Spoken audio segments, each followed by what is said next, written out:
साचे दरबार की।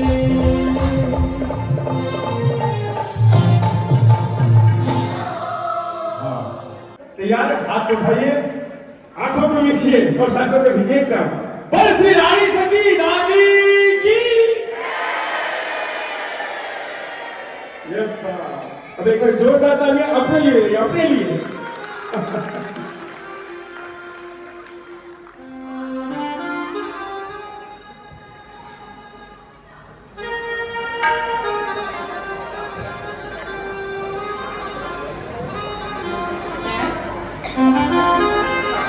तो आइए पाठ प्रारंभ करते हैं।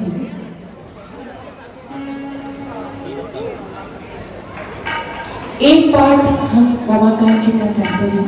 रमाकांत जी गुरु जी द्वारा रचित मंगल पाठ करते हैं।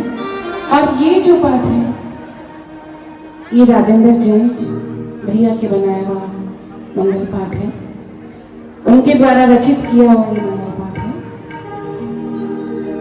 इस पाठ और उस पाठ में दोनों में दादी जी का गुणगान है और हम दादी जी का गुणगान करने के लिए यहाँ पधारे हैं।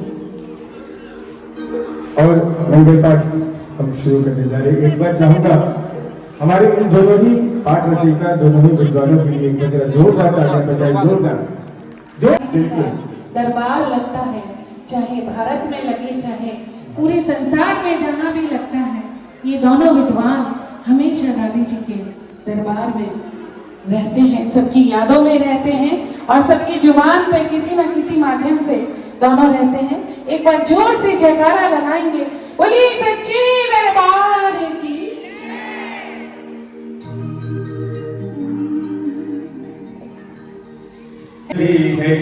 आदि भवानी मंगल पाठ पढ़ूं मैं तेरा, धन प्रिया है कुल कल्याणी।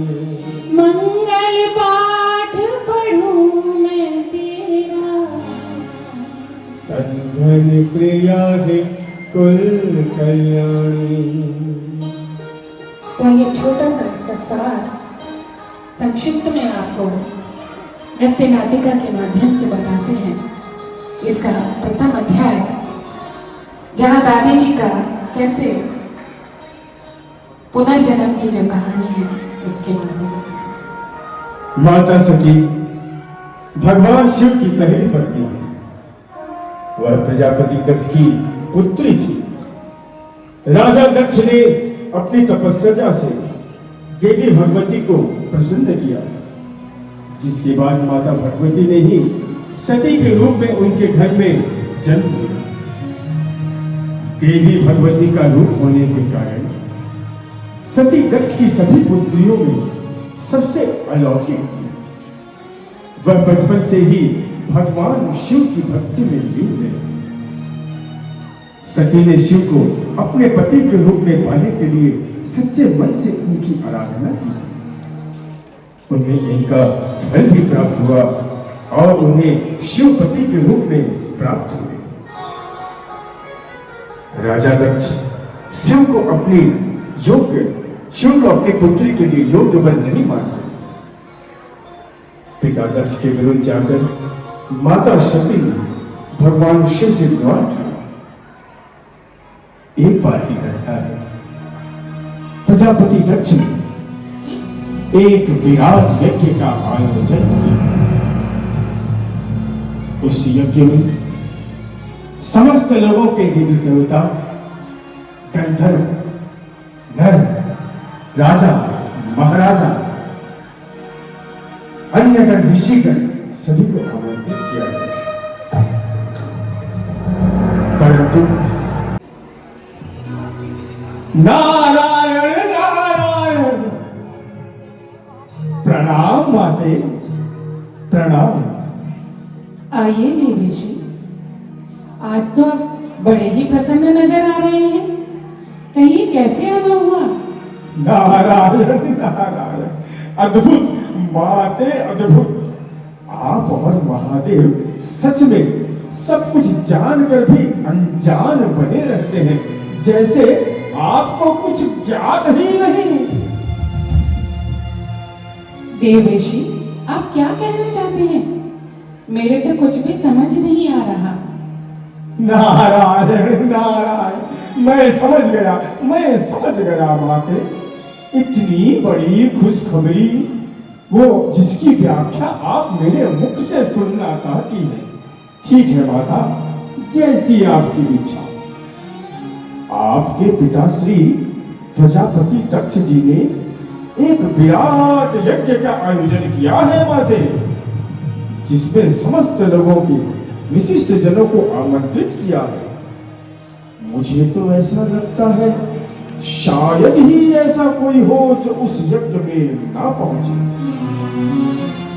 आप तो निश्चिंत है, और हो भी क्यों ना, क्योंकि आप और महादेव तो विशिष्ट नहीं, अति विशिष्ट है, अति विशिष्ट।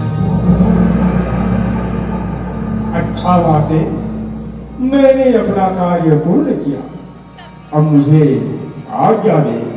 नारायण नारायण नारायण नारायण नारायण।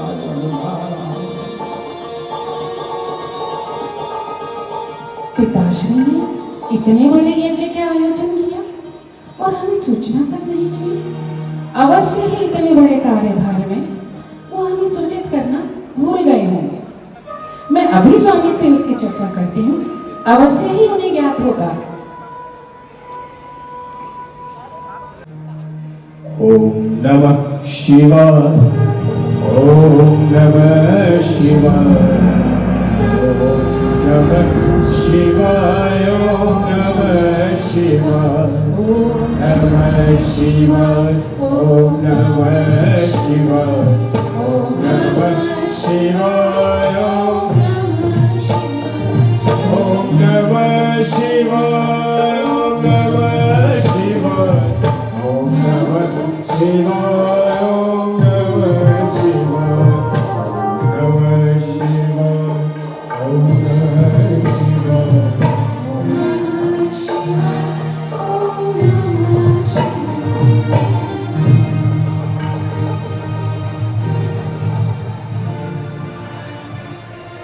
स्वामी, हमारे पिताश्री ने एक विराट यज्ञ का आयोजन किया है। उसमें समस्त ब्रह्मांड से सब लोग आमंत्रित हैं। बड़ा आनंद आएगा। बड़े समय के बाद पिताश्री से और माताजी से मिलना होगा। मेरी समस्त बहनें भी वहां उपस्थित होंगी, उनसे भी मिलना होगा। उनसे मिले हुए बहुत वक्त भी हो गया है। सती, मुझे सब ज्ञात है। तुम इस प्रकार अधीर न हो।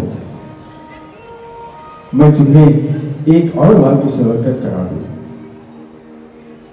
कि उन्होंने जानबूझकर हमें इस यज्ञ में आमंत्रित नहीं किया। नहीं नहीं स्वामी, नहीं, अवश्य ही वो भूल गए होंगे। मैं उनकी सबसे लाडली पुत्री हूँ, पुत्री। मुझे वहां देखकर उन्हें अपनी भूल का आभास हो जाएगा। हमें चलना चाहिए स्वामी, हमें चलना चाहिए। नहीं सती, कदापि नहीं। जहां जाने का निमंत्रण ना मिले वहां कदापि नहीं जाना चाहिए। ऐसा करने पर सदा अपमानित होने का भय रहता है। परंतु स्वामी, वहां तो सब अपने ही हैं। और फिर मैं तो उनकी पुत्री हूँ, पुत्री। वहां जाने से कैसा अपमान। सती, तुम ये न भूलो कि अब तुम केवल उनकी पुत्री नहीं, वह हमारी अर्धांगिनी भी हो। कुछ भी हो स्वामी, देखिएगा मेरे वहां जाते ही सब कुछ सहज हो जाएगा। ठीक है सती, अगर तुम यूं सोचती हो, अगर तुम्हारी इतनी ही व्याकुलता है वहां जाने की, तो मैं तुम्हें रोकूंगा नहीं। परंतु सुन लो, वहां तुम्हें केवल और केवल अकेले ही जाना होगा। एक बार पुनः विचार कर लो। मैंने विचार कर लिया है स्वामी। अगर आप साथ नहीं चलेंगे तो मैं अपने माता पिता और बहनों से मिलने के लिए जाऊंगी और शीघ्र ही वापस आ जाऊंगी। महादेव के इतने प्रयत्न करने पर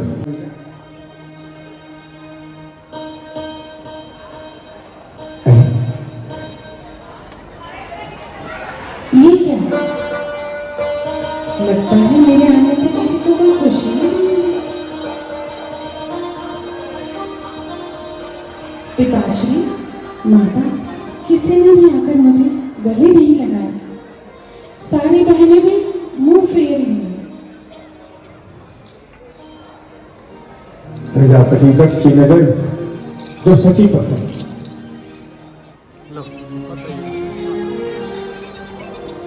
इसको यहाँ किसने बुलाया? क्यों आए हैं यहाँ? इसे तो मैंने निमंत्रित नहीं किया। फिर क्या कारण है इसका यहाँ आने का? पिताश्री, आप अब तक मुझसे क्रोधित थे। मुझे लगा आप हमें निमंत्रण देना भूल गए। तो अपने पिता का घर समझकर मैं तो स्वयं ही आ गई। पिता? कौन पिता? किसका पिता? तुम्हारा और मेरा कोई संबंध नहीं।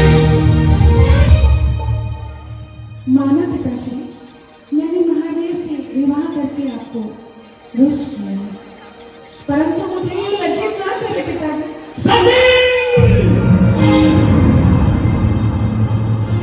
उस आधर कपाली का नाम मेरे सामने मत लो। मुझे अब भी कौन है उससे?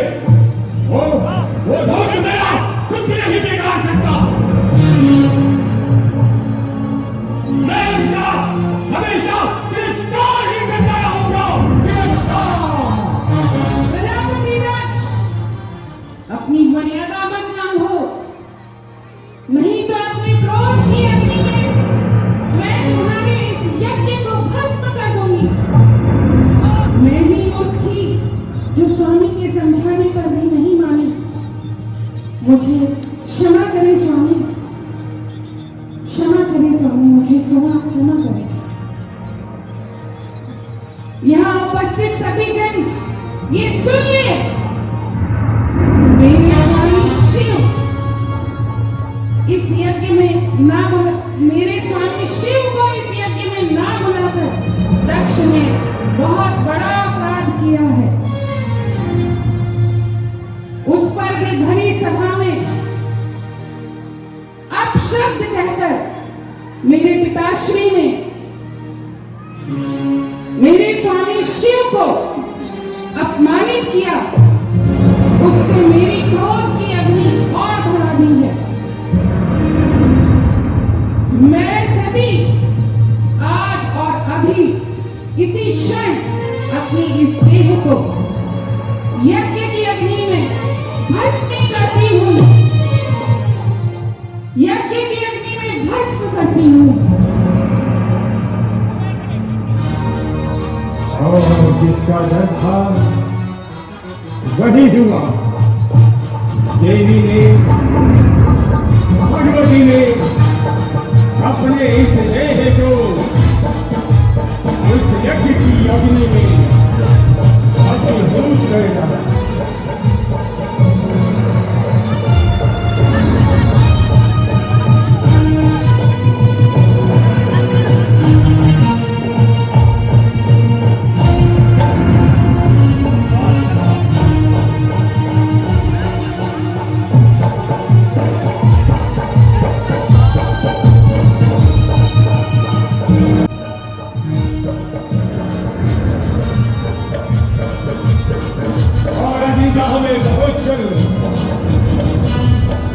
एक नृत्य की भांति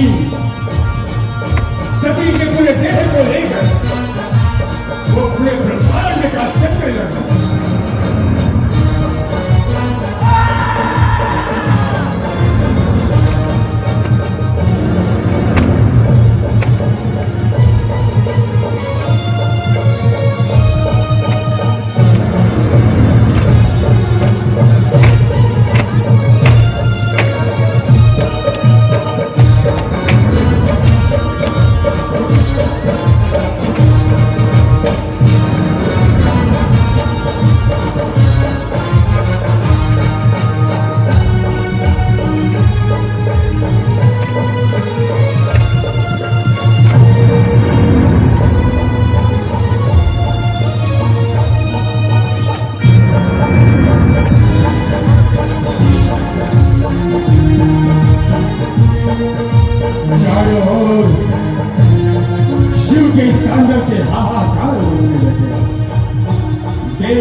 भगवान विष्णु के शरण में होगा।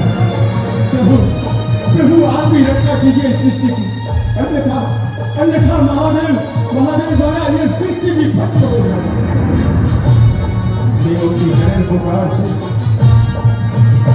नारायण ने स्वयं चक्र हाथ लेकर महादेव को शांत करने का प्रयास, और महादेव के सुदर्शन देवी के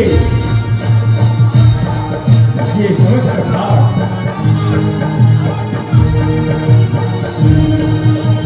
खंडित होकर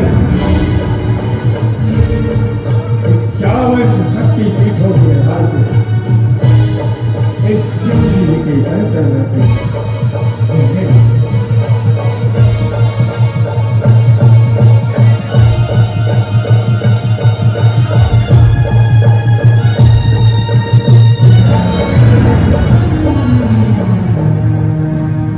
और इस प्रकार महादेव के क्रोध की अग्नि शांत हुई और पुनः वो अनिंद्र के समाधि में समर्पित हो गए। महासती का अंश लिए वो दक्ष सुता देवी महामाई आदिकाल से सर्वमंगला नारायणी ये कला कहाई ये सी ही ब्रह्माणी ब्रह्म के दिले घर के आई अग्रसेन महाराज के कुल में जन्मी थी देवी नारायणी प्राणी सती के नाम से जग में प्रकट हुई वो आदिशरानी चाह स्वयं में अग्नि रहती चाहत बोलो कौन जलाई शिव की चाह में दक्ष की कन्या जन्म धरती पर आई सतवंती के तेज से पकते नित्य वंदना कर रहे धरती और आकाश शिव रूप में धन धन आया अग्रवंश का नाम बुझाए दक्ष सुता के रूप में देवी दिल से जय बाल कलाई हरियाणी की पुण्य धरा है शिव की शक्ति बन कर आई नारायणी वो शक्ति स्वरूपा आकर उससे प्यार रचाई युगो युगो से शिव पुराण में सती की महिमा को दर्शाया जय काल को बजाओ काल को बजाओ हमारी आंगनी आंगनिये काल को बजाओ हमारे आंगनिये काल को बजाओ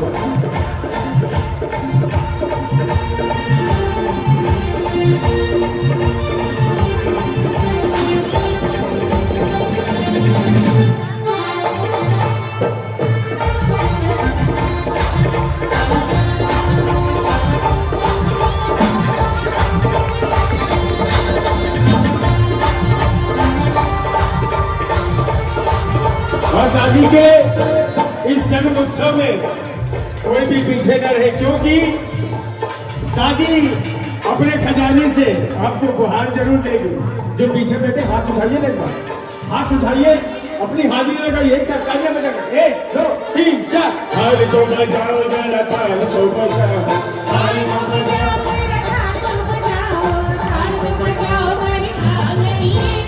आंगनिये ताल को बजाओ। इधर वाले एकदम कमजोर है, तालियां जोर एक साथ होगा।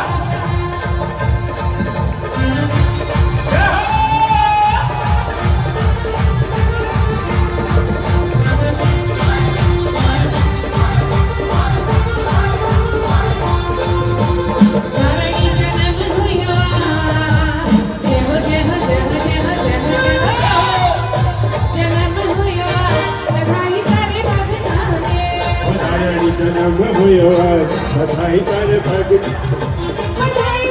आप लोग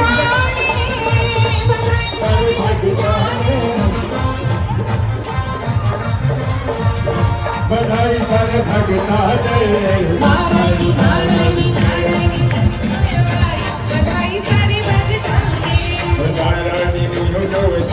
बधाई सारे भगता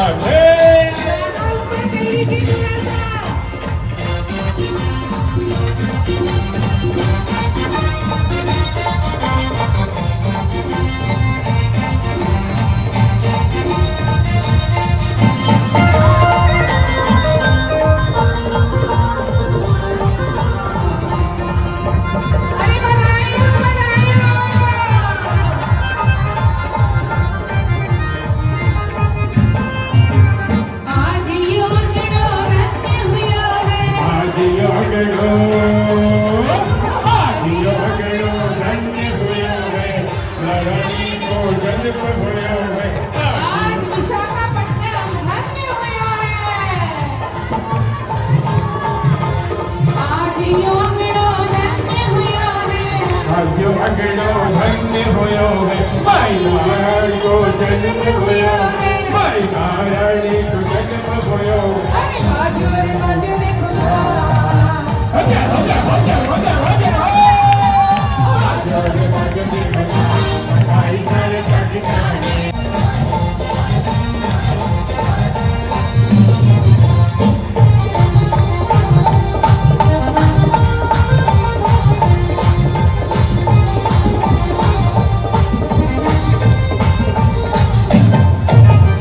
खुशखबरियां सबने सुनावा खबरिया खुशखबरियां सबने सुनावा झुमरी नच में मौज मनावा खुशखबरिया सबने सुनावा तुम्हारे नच में तो मौज मनावा नाचो रे नाचो दिला देव देव जय जय नाचो रे नाचो दिला भाई सारे पाकिस्तान नाचो रे नाचो दे दो सर भाई सारे पाकिस्तान बधाई हो बधाई हो बधाई हो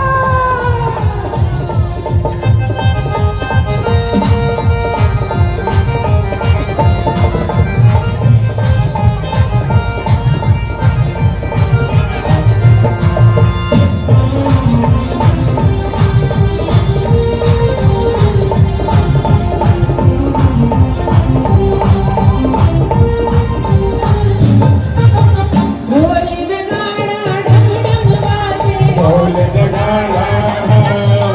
ढोल नगाड़ा डम डम बाजे होलियों भी छम छम नाचे होलियों में छम छम नाचे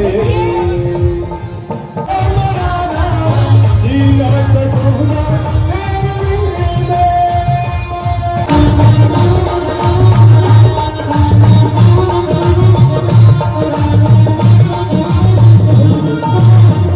कितना बता दो कौन सुना किया है मैया ने खुश होकर आपको नाम दिया है पहली बार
गो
छोड़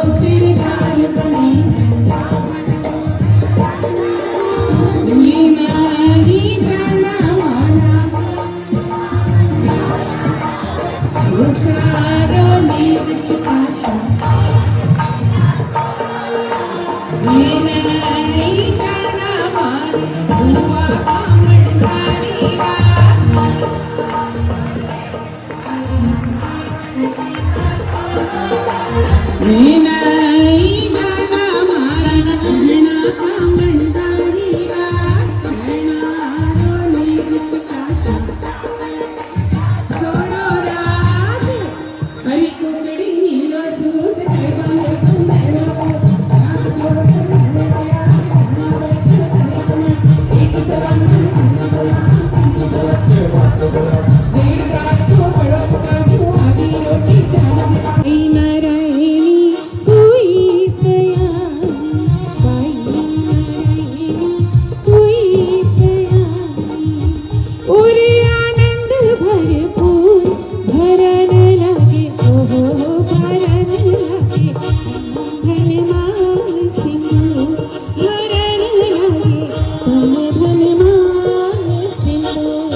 और पैरों की डोरा